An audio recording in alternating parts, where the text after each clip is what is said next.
Tomorrow in Washington, D.C., I'll be signing a proposed rule to withdraw the so-called Clean Power Plan of the past administration and thus begin the effort to withdraw that rule.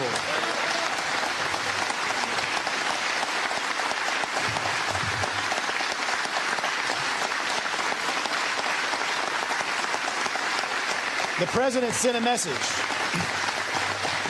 Thank you.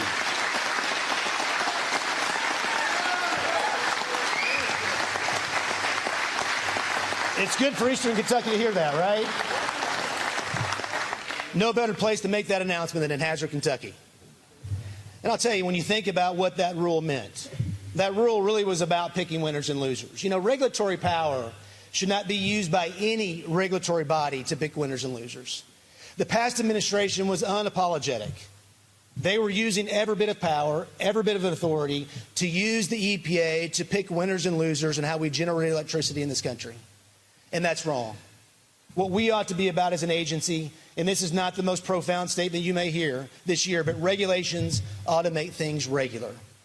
They ought to work with folks all over the country and say, how do we achieve better outcomes by working with industry, not against industry? There are bad actors out there for sure.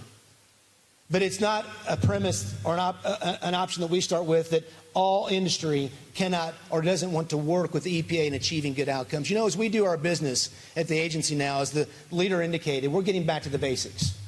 And when you think about getting back to the basics, the first thing we're starting with is doing our work consistent with rule of law. You know, it's Congress, it's Leader McConnell, it's the U.S. House of Representatives. It's Congress that passes legislation that gives us direction, that gives us our orders as far as how we administer those statutes, gives us the parameters. The last administration just simply made it up. When you think about the Clean Power Plan, it was not about regulating to make things regular. It was truly about regulating to pick winners and losers, and they really interpreted that best system of emission reduction as generating electricity in ways that they didn't want to use fossil fuels, so they used authority to do otherwise. And that's not consistent with the statute. Rule of law matters, because rule of law is something that allows you and industry to know what's expected of you. When you have a regulation passed that's inconsistent with the statute, it creates confusion. It creates uncertainty.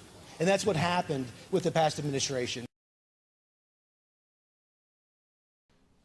And today we're here to announce America's Clean Power Plan, a plan 2 years in the making and the single most important step America has ever taken in the fight against global climate change. Right now, our power plants are the source of about a third of America's carbon pollution. That's more pollution than our cars, our airplanes, and our homes generate combined. That pollution contributes to climate change, which degrades the air our kids breathe. But there have never been federal limits on the amount of carbon that power plants can dump into the air. Think about that. We limit the amount of toxic chemicals like mercury and sulfur and arsenic in our air or our water, and we're better off for it. But existing power plants can still dump unlimited amounts of harmful carbon pollution into the air. For the sake of our kids and the health and safety of all Americans, that has to change. For the sake of the planet, that has to change. So 2 years ago, I directed GINA and the Environmental Protection Agency to take on this challenge. And today, after working with states and cities and power companies, the EPA is setting the first ever nationwide standards to end the limitless dumping of carbon pollution from power plants. Here's how it works. Over the next few years, each state will have the chance to put together its own plan for reducing emissions, because every state has a different energy mix. Some generate more of their power from renewables, some from natural gas, or nuclear, or coal. And this plan reflects the fact that not everybody's starting in the same place. So we're giving states the time and the flexibility they need to cut pollution in a way that works for them. And we'll reward the states that take action sooner instead of later, because time is not on our side here. As states work to meet their targets, they can build on the progress that our communities and businesses are already making. A lot of power companies have already begun modernizing their plants, reducing their emissions, and, by the way, creating new jobs in the process. Nearly a dozen states have already set up their own market-based programs to reduce carbon pollution. About half of our states have set energy efficiency targets. More than 35 have set renewable energy targets. Over 1,000 mayors have signed an agreement to cut carbon pollution in their cities. And last week, 13 of our biggest companies, including UPS and Walmart and GM, made bold new commitments to cut their emissions and deploy more clean energy. So the idea of setting standards and cutting carbon pollution is not new. It's not radical. What is new is that starting today, Washington is starting to catch up with the vision of the rest of the country.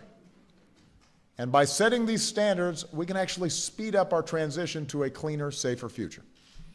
With this clean power plan, by 2030, carbon pollution from our power plants will be 32% lower than it was a decade ago.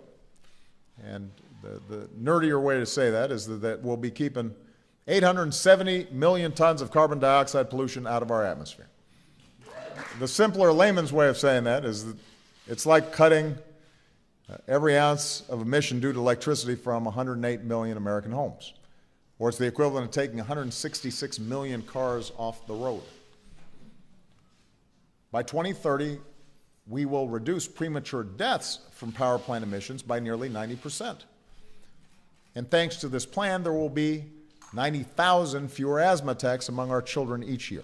And by combining this with greater investment in our booming clean energy sector and smarter investments in energy efficiency, and by working with the world to achieve a climate agreement by the end of this year, we can do more to slow and maybe even eventually stop the carbon pollution that's doing so much harm to our climate. So this is the right thing to do. I want to thank again Gina and her team for doing it the right way. Over the longest engagement process in EPA history, they fielded more than 4 million public comments. They worked with states, they worked with power companies and environmental groups and faith groups and people across our country to make sure that what we were doing was realistic and achievable, but still ambitious. And some of those people are with us here today. So Tanya Brown, Tanya, wave, go ahead. There's Tanya. Tanya Brown has joined up with moms across America to spread the word about the dangers climate change poses to the health of our children, including Tanya's daughter, Sine. There's Sine right there. Dr. Samita Khatri has spent her career researching the health impacts of pollution at the Cleveland Clinic and helping families whose lives are impacted every single day. Doctor, thank you. Communities across America have been losing coal jobs for decades. I want to work with Congress to help them, not to use them as a political football. Partisan press releases aren't going to help those families. Even more cynical, we've got critics of this plan who are actually claiming that this will harm minority and low-income communities, even though climate change hurts those Americans the most, who are the most vulnerable. Today, an African-American child is more than twice as likely to be hospitalized from asthma. A Latino child is 40% more likely to die from asthma. So if you care about low-income minority communities, start protecting the air that they breathe and stop trying to rob them of their health care. You could also expand Medicaid in your states, by the way. That would help.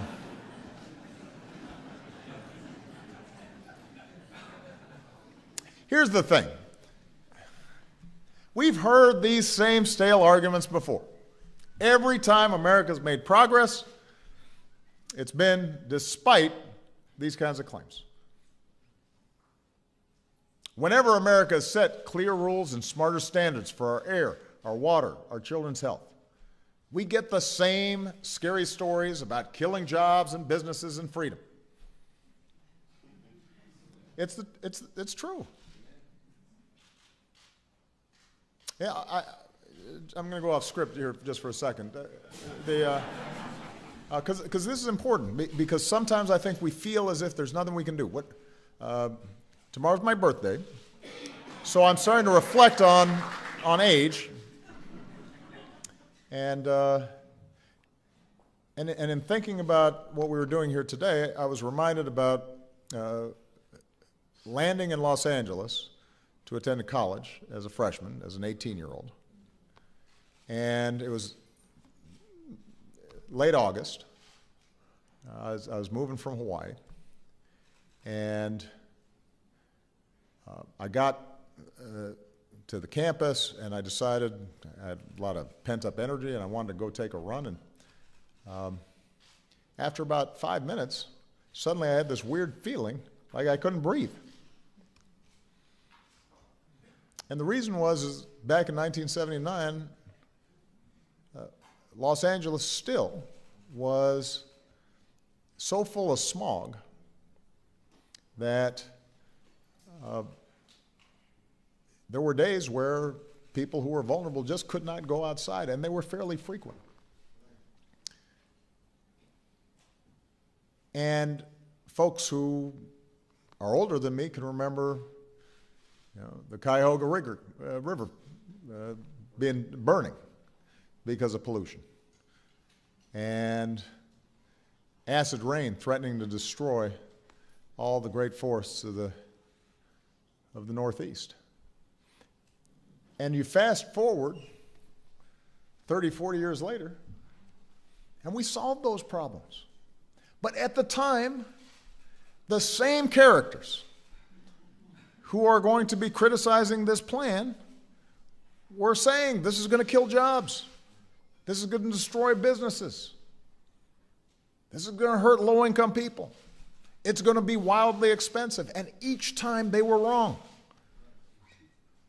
And because we pushed through, despite those scaremongering tactics, you can actually run in Los Angeles without choking. And folks can actually take a boat out on that river. And those forests are there. So we got to learn lessons. We got to know our history.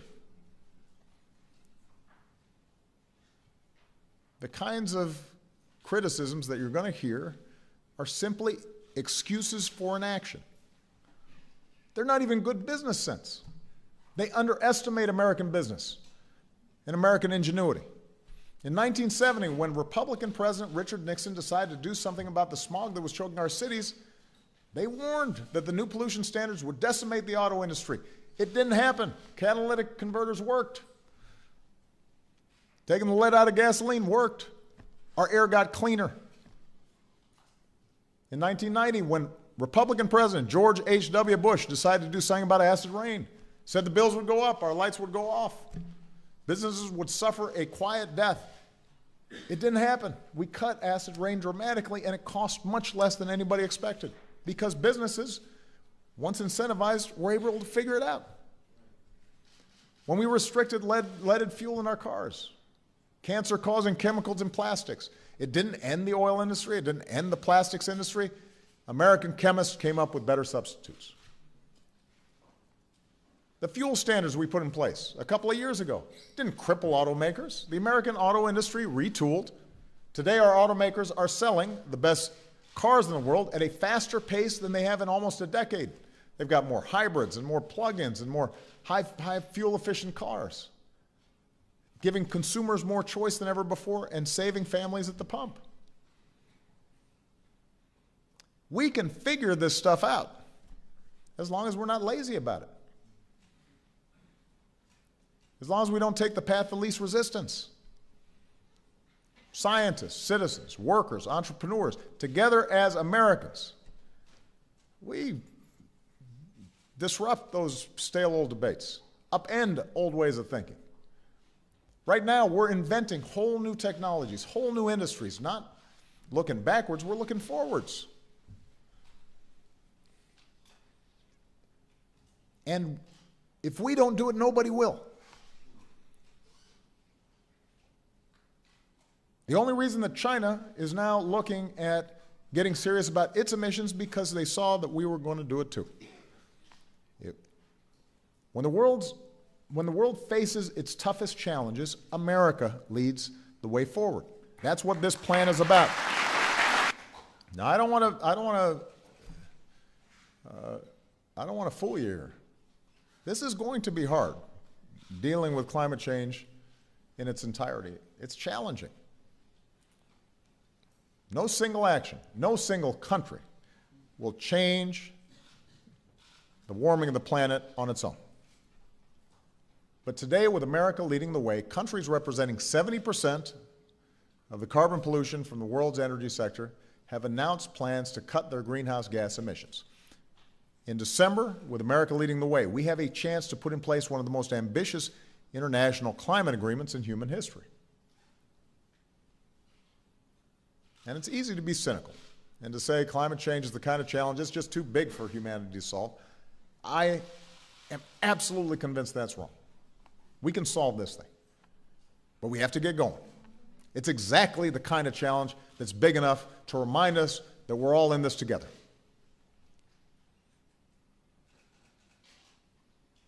Last month, for the first time since 1972, NASA released a blue marble, a single snapshot of the Earth taken from outer space.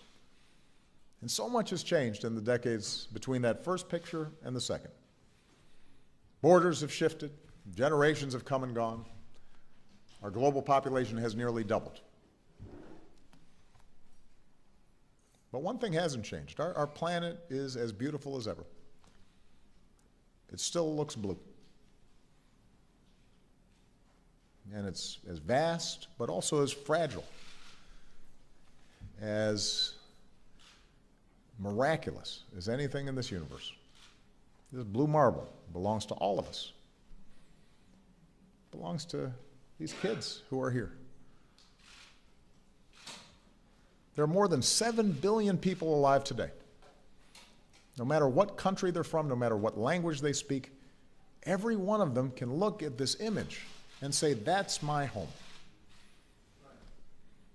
And we're the first generation to feel the impact of climate change. We're the last generation that can do something about it. We only get one home. We only get one planet. There's no plan B. I don't want my grandkids not to be able to swim in Hawaii or not to be able to climb a mountain and see a glacier because we didn't do something about it. I don't want millions of people's lives disrupted and this world more dangerous because we didn't do something about it. That'd be shameful of us. This is our moment to get this right and leave something better for our kids. Let's make most of that opportunity. Thank you, everybody. God bless you.